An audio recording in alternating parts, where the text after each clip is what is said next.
Sometimes life feels like you're barely standing.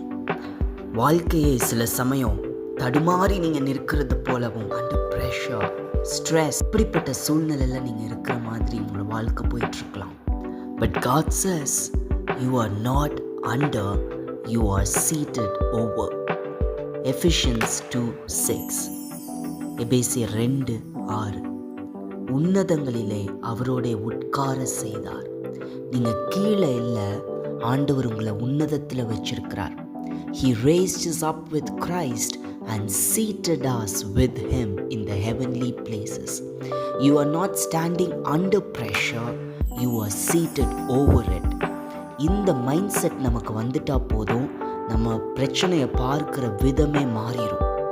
The perspective about problems will change when we come to this mindset that we are not standing under pressure, we are seated over it.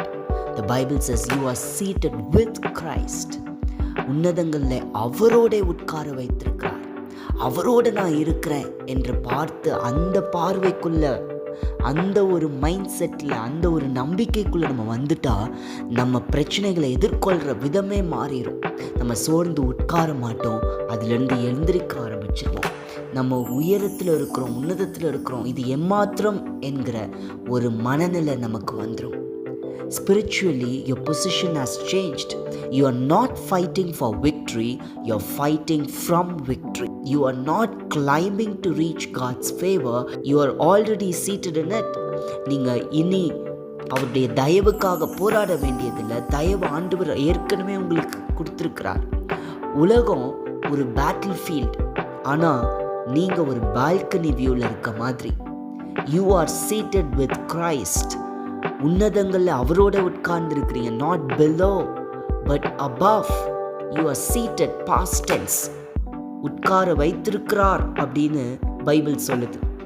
Past, which means நம்மளை ஆண்டவர் ஏற்கனவே அவரோட இணைத்து வைத்திருக்கிறார். So even when life looks low, remember your spirits seated in high places. Don't look at life from the ground. When God has given you a sky view, declare with me, I may walk on earth, but I live from above.